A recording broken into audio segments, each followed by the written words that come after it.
Bienvenue dans Sabre au clair, le podcast qui vous plonge dans les 80 ans de la MGN à Melun. Une académie militaire au cœur de sa ville, innovante, rayonnant en France et à l'international, mais toujours attachée à ses traditions. À chaque épisode, plongez dans les récits de celles et ceux qui font vivre cette institution. Bonjour à tous. Pour ce nouvel épisode du podcast Sabre au clair, je reçois aujourd'hui l'aspirante Chloé, élève officier de recrutement externe de la 132e promotion, la promotion du 80e anniversaire. Alors bonjour lieutenante, est-ce que vous pouvez nous dire qui vous êtes et d'où vous venez ? Je m'appelle Chloé, donc je suis élève officier à la MGN. Concernant mon parcours, j'ai fait un bac littéraire et ensuite j'ai fait une licence de droit, voulant me tourner vers des métiers s'intéressant aux phénomènes criminels. À la suite de cette licence de droit, j'ai voulu me spécialiser un peu plus et donc je me suis tournée vers la sociologie. Donc j'ai fait une 3e année de sociologie pour enfin faire un master de sociologie, parcours, conflit, criminologie et médiation, pour justement me rapprocher au plus de l'aspect criminologique. Donc à travers ce master, j'ai pu faire un service civique en gendarmerie au sein d'une maison de protection des familles où j'ai pu suivre cette unité pendant 6 mois. Et c'est ce qui m'a amenée aujourd'hui jusqu'à l'Académie militaire de la Gendarmerie nationale, puisque j'avais pour volonté de rejoindre la gendarmerie dans un premier temps. Pourquoi avoir passé le concours d'officier de gendarmerie ? Qu'est-ce que vous recherchiez en embrassant cette carrière ? Ce que je cherchais en passant le concours d'officier de gendarmerie, c'était avant tout de faire un métier utile à ma population, de m'investir dans diverses missions, puisque c'est un métier qui est très varié, mais aussi avoir une hauteur de vue sur des problématiques de sécurité intérieure et d'avoir vraiment un rôle clé au sein de la communauté et d'avoir un lien avec les élus et mettre en place des dispositifs, pouvoir être vraiment à un échelon de commandement et diriger des équipes dans ce but. Comment vous appréhendiez la phase militaire de votre formation avant de la vivre ? Étant issue du milieu civil et n'ayant aucun entourage en gendarmerie, j'avais très peu d'a priori sur la formation en elle-même. Je savais que c'était une école très prestigieuse et que c'était très exigeant, donc c'est forcément l'a priori que j'en avais. Mais avant d'y entrer, je ne pouvais pas m'attendre à ce degré de difficulté, puisque, à mon sens, personne ne peut tant qu'on ne l'a pas réellement vécu. On a beau être prévenu, connaître des camarades qui l'ont déjà vécu. À mon sens, c'est qu'au moment où on est réellement dans l'école, dans la formation, qu'on apprend vraiment l'exigence de cette dernière. La formation militaire initiale a débuté. À l'heure où on se parle, vous revenez du stage de la Courtine. Je rappelle qu'il y a eu un premier stage courant août à l'Académie militaire de Saint-Cyr-Couët-Quidan, puis un autre à la Courtine en octobre. Est-ce que vous pourriez nous parler de ces 2 stages ?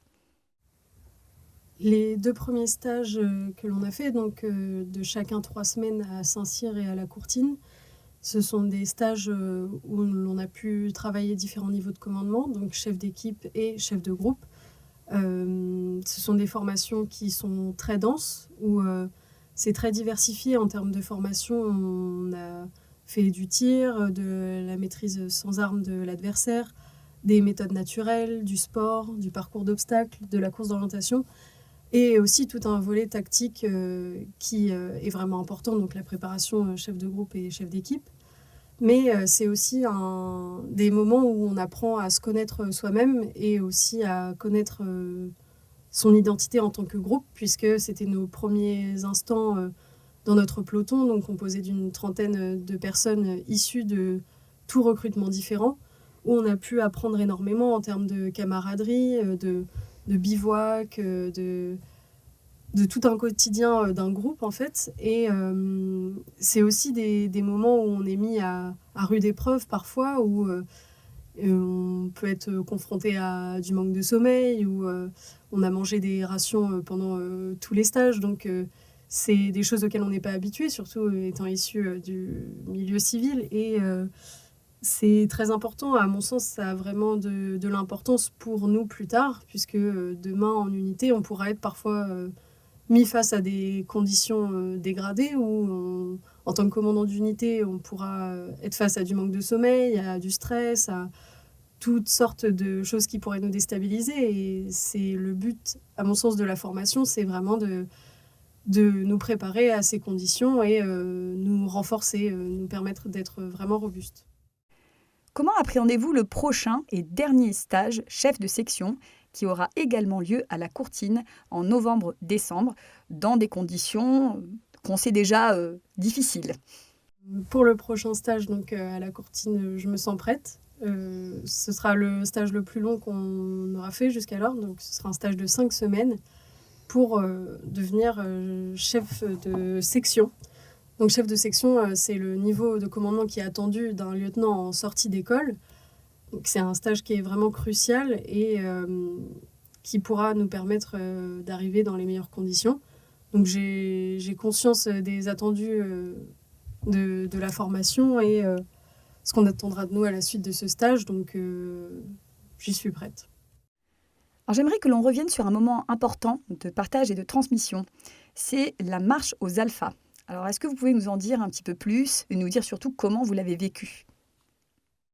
C'était un très beau moment. C'est un moment donc de camaraderie aussi. On rencontre nos aînés, ceux qui ont 1 an de plus que nous à l'école. Et c'était vraiment enrichissant de pouvoir partager ce moment avec eux, qu'ils puissent nous faire leur retour d'expérience sur comment eux ont vécu la scolarité, même si elle est différente de la nôtre puisqu'il y a eu une refonte entre-temps. Mais d'avoir leur vécu et pouvoir partager parfois nos doutes ou nos inquiétudes et voir qu'eux-mêmes les ont traversés et s'en sont très bien sortis. Donc je trouve que c'est vraiment important. C'est remotivant pour la scolarité et ça nous donne une envie de poursuivre dans leurs pas. Alors, on le sait, il existe un système de parrainage entre les élèves des promotions en première et deuxième année de formation. Est-ce que vous pourriez nous parler de votre marraine? Qu'est-ce que vous pouvez nous en dire? Ma marraine, elle me ressemble beaucoup. Le choix a été très bien fait. C'est les gradés aux jeunes qui nous ont suivis au début de la formation militaire initiale qui se sont chargés de nous accorder et ça matche très bien avec la mienne.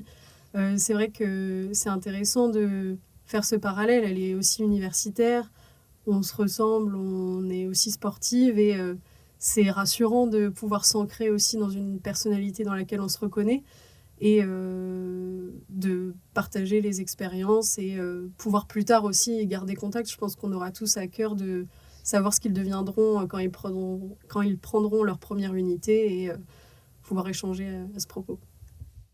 Alors bientôt, le vendredi 19 décembre, aura lieu la cérémonie des sabres. Comment imaginez-vous cet instant? La cérémonie des sabres, c'est très symbolique pour nous. C'est vraiment notre entrée dans le monde des officiers. Et le sabre étant le symbole donc, de l'officier, du commandement, c'est très représentatif pour nous tous de ce moment plein d'émotions. On rentrera de notre dernier camp. Donc à la fois, ça clôturera toute cette partie militaire qu'on a traversée et également notre entrée, comme je l'ai dit, dans le monde des officiers. Et pouvoir faire ça face à nos familles, à nos camarades, se faire adouber par nos parents, ça va être un moment exceptionnel. Je pense qu'on s'en souviendra tous. Pour moi, la cérémonie, ce que ça représente, c'est vraiment l'entrée dans le métier que je veux faire depuis de nombreuses années déjà, où on aura notre tenue traditionnelle qui est très symbolique. On sera tous, je pense, très émus de la porter ce jour-là. Et c'est vraiment un moment qui sera chargé en émotions et qui représente à 100% l'emblème de l'officier et l'honneur que c'est aujourd'hui d'être un officier de gendarmerie. Cet épisode touche à sa fin. Un grand merci à notre invité pour son témoignage. Merci à vous d'avoir écouté Sabre au clair, le podcast de l'AMGN. On se retrouve très vite pour le prochain épisode. D'ici là, restez à l'écoute et en attendant, Sabre au clair.